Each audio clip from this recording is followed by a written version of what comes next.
The modern hyena is an animal that should not be taken for granted. They aren't the dim-witted scavengers that the media has portrayed them as. Rather, they are the opposite.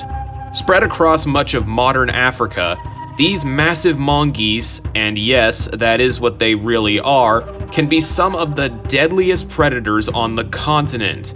While lions dominate a majority of the savanna, in some places, hyenas outnumber them and can take up the title of apex predator. But this is a mere shadow of what these laughing hunters used to be. Meet the hyena from hell, Dinocrocuta. Living around the late Miocene of Afro-Eurasia, this enormous predator was not only large, but a highly efficient killer, arguably more so than their modern cousins. This animal is known from 4 distinct species, and the one that comes to mind most is perhaps the giant Dinocrocuta, D. giganteus, which, as you can guess, is the largest member of the genus. How large, you may ask? Well, its total body length is around 1.8 meters, which is about as long as a man is tall. Dinocrocuta could also weigh up to 550 pounds, and they have a skull that's about a foot long. It's also believed that the largest individuals of this species could weigh up to 840 pounds. For reference, your average male lion can weigh up to 570 pounds, and in a fight with a hyena the size of a cow, yeah, my money's on the dog look-alike. The skeleton of Dinocrocuta was also incredibly robust and showed attachment points for equally powerful muscles. The legs also show that they were adapted for long-distance running, which, yes, is very similar to living hyenas, which chase prey for miles on end. But the real moneymaker of this animal was its skull.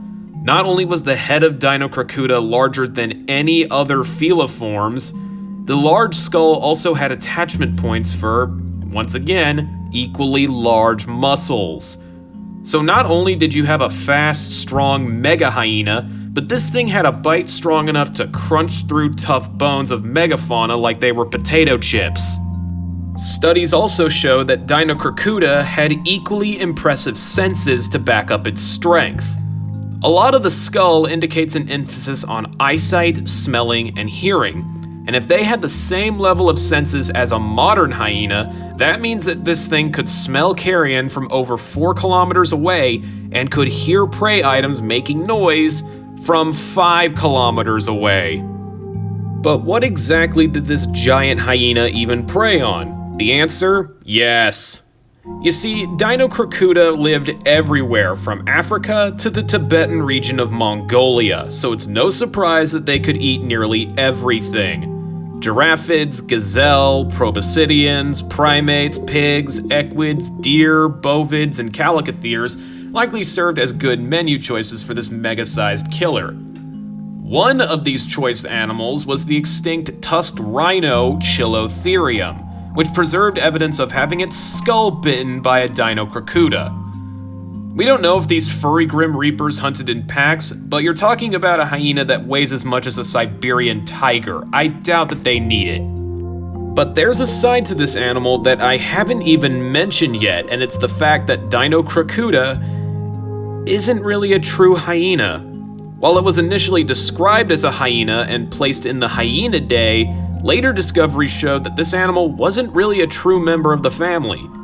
Instead, Dinocrocuta was placed in the Procrocuidae family, which was considered either closely related to Hyenidae or was an entirely separate lineage of feliform. However, this animal has recently been reevaluated as a member of the Hyenidae family, so yeah, I guess it was a hyena. However, the sun sets on every empire eventually, and our cackling psychopath was no different.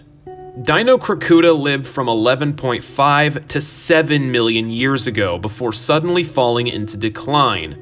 We have no idea what led to their extinction, but we do know that the biggest hyena to ever live eventually faded into memory. But if you have negative feelings towards this animal, allow me to leave you with some comforting words. If Dinocrocuta was anything like its modern relatives, they would actually be wary of humans and would only lash out if starving, cornered, or infected with rabies. In fact, not only would they be scared to death of us, this animal was actually important to its environment. Modern hyenas can actually keep their ecosystems free of disease by scavenging on corpses, and being an apex predator in some areas also means keeping the populations of herbivores from growing out of control. Every organism throughout prehistory had a role in their environment, even if they looked like something that Ted Nugent would play fetch with. But that is the end of the line for this video. Don't forget to like and leave a comment so that YouTube knows that people like this content and want to see more. This was honestly a lot of fun to make. I don't talk about mammals too much, so it was nice to cover something new for a change. Also, stay tuned for my Thanksgiving special where I go from a hyena to the turkey from hell. Well, that's it for now. See you around.